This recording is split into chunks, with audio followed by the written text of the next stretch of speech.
Navbatdagi savolimiz butun son va kasr sonni hisoblash vaziyatlarini ko'rib chiqamiz.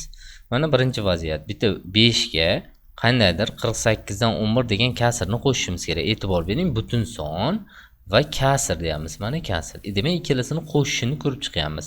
Buni qo'shishimiz uchun 5,48 dan 11 degan javobga ega bo'lamiz. Demak, javobimiz mana shu bo'ladi. Mana shu plyusni olib qo'ysak bo'ldi.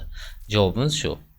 Agar bizda o'rnini almashtirib bersa ham, mana 5 ni bu tomonga 48 ni bu yoqqa qilib chalg'itib mana shunday qilib bersa ham, shunday plyusni olib qo'yamiz va 5,48 dan 11 qilamiz. Mana farqi bor, o'rnini almashtirib beryapti. Yoki mana 3-holatda bizga mana bu kasrimizni oldida butun qilib qo'yadi. Ya'ni bu to'g'ri kasr edi, bu esa aralash kasr qilib beryapti. Butun songa aralash kasr qo'shish kerak bo'lsa, mana bu ikkita butunni qo'shib qo'yilsa bo'ldi. 7,48 dan 11 degan javobga ega bo'lamiz. Demak, har bitta vaziyatimizda o'z-o'zidan farqi bor. Bu hozir qo'shish ko'rib chiqdik. Endi ayirish haqida ham gaplashamiz. Navbatdagi savolimiz butun son va kasr sonni hisoblash ekan. Demak, mana bizning misolimiz bitta butun sondan kasr sonni ayiramiz. Bundan avvalgi misolda qo'shish edi, bundan ayirish turibdi.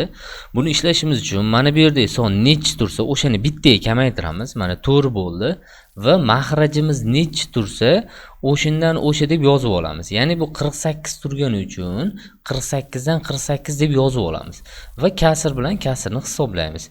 Demak, bu yerda ayirish bo'lyapti. 4 butun 48 dan 11 ayirsak 37 kelib chiqadi. 48 dan 37 bo'lyapti. Bu 4 o'zi bor. Bu ikkalasini ayirsak 37, maxraj esa o'zi yozilyapti. Xullas 4,37 taqsim 48 ga ega bo'lamiz. Va ikkinchi vaziyat. E'tibor bering, butun sondan aralash kasr. Mana bu to'g'ri kasrda, bu yerda aralash kasr turibdi. Ko'pchilik qiladigan xato butunlarni ayirib 3,48 dan 11 qilib qo'ymang. Bu xato hisoblanadi. Buni ishlash uchun mana buni bittaga kamaytirib, kasr maxraji necha bo'lsa, o'shandan o'sha qilib yozib olamiz. Xuddi avvalgi misoldaqa va keyin aralash kasr yozamiz. Ikkita butunlarni ayiramiz. 4 dan 2 ni ayirsak 2 bo'ladi va 48 dan 11 ayirsak 37 bo'ladi. Demak, 48 dan 37 bo'ldi. Demak, bu ikkinchi vaziyatimiz ekan. Mana e'tibor bering, bunda bunday va bunda esa aralash kasr ko'rinishida ekan. Bu hozir yozganlarimiz shu butun va kasrlik ayirishini ko'rib chiqdik. Endi esa aralash kasrlar haqida gaplashamiz. Navbatdagi savolimiz aralash kasrlarni hisoblash haqida gaplashamiz. Demak, mana birinchi vaziyatimiz, ikkinchi, uchinchi, 3 ta vaziyat bor. Demak, aralash kasr ikkitasini yozdik. Bu yerda qo'shish ketyapti. Butunga butunni qo'shamiz. Ya'ni 6 chiqadi. 1 ga 5 ni qo'shyapti va umumiy maxraj 16 bo'lsa 16 ni beramiz. Tepadagi sonlarimiz 7, qo'shuv 3 ni yozamiz. 7 qo'shuv 3. 7 ga 3 qo'shishda bilamiz 10 bo'ladi. Va mana bu plyusni olib qo'yamiz. Avval o'rganganmiz. Bu vaziyatimiz butun songa kasr son bo'lsa 6,16 dan 10 bo'ladi. Demak, shu yerda tugardi. Prosta bu qisqaradigan son bo'lgancha 2 ga qisqartirsak 6,8 dan 5 bo'ladi. Endi ikkinchi vaziyatda. Ikkinchi vaziyatda xuddi ikkita aralash kasr qo'shishda qo'shyapmiz. Mana butunga butunni qo'shildi. 5 ga 1 qo'shsa 6 chiqyapti. Umumiy maxraj 16 beramiz. 7 ga 9 ni qo'shsak, mana 7 ga 9 ni qo'shing 16 chiqadi. Demak, 16 dan 16 bo'ladi. 16 dan 16 esa 1 bo'lib ketadi. Bir xil bo'lib qolyapti. Demak, e'tibor bering. Avvalgi misolimizda bu to'g'ri kasr bo'ladi. Bu yerda esa teng bo'lib qolyapti. Farqi bor. Bu bilan bu qisqarib 6 ga 1 qo'shar ekanmiz. Bu esa 7 bo'ladi. Demak, bu savolimiz. Endi uchinchi vaziyatimiz. Xuddi avvalgidek butunga butunni qo'shyapmiz va umumiy maxraj 16 beryapmiz.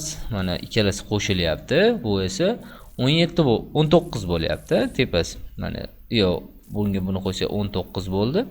Xullas, endi asosiy ishimizga qaytaylik. Mana 8 ga 11 qo'shganimizda mana shu 16 dan 19 bo'lib, bu noto'g'ri kasr bo'lib qoldi.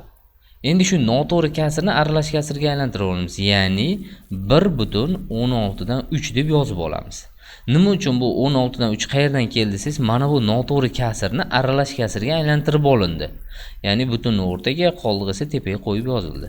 Xullas, mana shu ifodamizni endi ishlaydigan bo'lsak, 7,16 dan 3 bo'ladi. E'tibor bering, avvalgi misolimizda bir xil bo'ladi, to'g'ri kasr bo'ladi. Bu yerda esa katta bo'lib qoldi, noto'g'ri kasr. Har bir vaziyatini bir-biridan farqi bor. Demak, shunisida mana shunday qilishimiz kerak ekan. Endi keyingisi shu aralash kasrlarni ayirish haqida gaplashamiz. Navbatdagi savolimiz endi aralash kasrlarni ayirish vaziyatini gaplashib chiqamiz. Buni ham 3 ta vaziyati bor. Birinchisi mana ikkita aralash kasr berilyapti. Birinchi butunlarni ayirdik. 3 butun ana shundan keldi va ikkita kasrimizni o'zini yozyapmiz. 16 ummaxraj 7 ayri 3 bo'ladi. 7 dan 3 ni ayiramiz. Biz bilamiz 4 chiqadi. Demak 3 butun 16 dan 4. Bu qisqarsa qisqartiramiz. 3 butun 4 dan 1 chiqadi. Lekin mana shu turishida qolsa ham xato emas. Xullas shunday. Ikkinchi vaziyatimizga e'tibor bering. Mana aralash kasr ayirish ketyapti. Tepada 7 ayru 9 bo'ladi. Bu 5 qayerdan kelganini bilasiz. 6 dan 1 ayrildi va endi mana bu 7 dan 9 bizda -2 bo'lyapti va mana buni kamaytiramiz. Buni kamaytirsak 4 butun 16 dan 16. E'tibor bering, mana bu -2 bo'lgani uchun mana bu o'rtadagi plyus minus bo'lib ketyapti. Va bu minus bo'lgandan keyin avvalgi misolimizga tushib qoldi. Mana buni bittaga kamaytiramiz. Mana kamaytirildi. Maxraji 16 bo'lsa, 16 dan 16 deb yozib olyapmiz. Va endi ikkalasini ishlaydigan bo'lsak, 4 butun 16 dan 14 bo'ladi. Xullas, mana shu minus bo'lishi avvalgi misolda oddiy edi, ya'ni plyus bo'luvdi. 4 o'zi chiquvdi. Bu yerda esa minus bo'lsa, demak kamaytirib 16 dan 16 deb ishlashimiz kerak ekan. Va endi keyingisi uchinchisi. Uchinchi vaziyatda mana 6 dan 2 ni ayirsak 4 bo'lyapti, umumiy maxraj 16 bo'lyapti. 8 dan 8 ayirsak esa 0 bo'lib qolyapti. Mana e'tibor bering, mana bu yer 0 bo'ldi. 0 ni 16 ga bo'lsak 0 bo'lgani uchun 4 qo'shuv 0 imiz 4 ni beradi. Demak, har bittasini o'zidan farqi bor. Mana bu yerda musbat son chiqadi tepasi, bu yerda esa buni ayirsam minusli son bo'lyapti, bunda esa ayirsam 0 bo'lyapti. Hammasida bir-biridan farqi bor. Mana shunaqa vaziyatlarni hisobga olib ishlashni o'rganishimiz kerak ekan. Navbatdagi savolimiz har xil maxrajli kasrlarni hisoblashimiz kerak ekan. Dastavval mana misoli berilishini o'zini yozamiz. E'tibor bering, bu yerda maxrajimiz 4 bilan 5 kelyapti. Bunga umumiy maxraj ko'paytmasi olamiz, chunki ketma-ket kelgan bo'lgani uchun 20 ni 4 ga bo'lsak 5 ta bor. 20 ni 5 ga bo'lsak esa 4 ta bor. Yana qaytaraman, mana shu tepasidagi qayerdan kelyapti desa, mana bu sonni mana bunga bo'lish kerak. O'shunda 5 ta va 4 ta chiqdi. Endi bu ikkalasi ko'paytiriladi 5 ni 3 ga va buni ikkalasini ham ko'paytiriladi. Demak, ko'paytirsak 8 bo'ladi. 15 ga 8 ni qo'shamiz. Bu esa 23 degani. Demak, 23 taqsim 20 bu noto'g'ri kasr bo'lgani uchun aralash kasrga aylantiriladi va 1.23 dan 20 degan javobga ega bo'lamiz. Xuddi shuningdek ikkinchi vaziyatini ham ko'raylik. E'tibor bering, bu tub son turibdi. Tub son bo'lsa, umumiy maxrajimiz nima bo'ladi? Bizda 15 bo'ladi. Mana 15 chiqdi, chunki ko'paytirmasi. Bunda ham ko'paytirilyapti. Bu ketma-ket kelgan bo'lgancha bu yerda tub son bo'lgani uchun ko'paytirilyapti 15. Va endi 15 ni 5 ga bo'lamiz, demak 3 ta bor.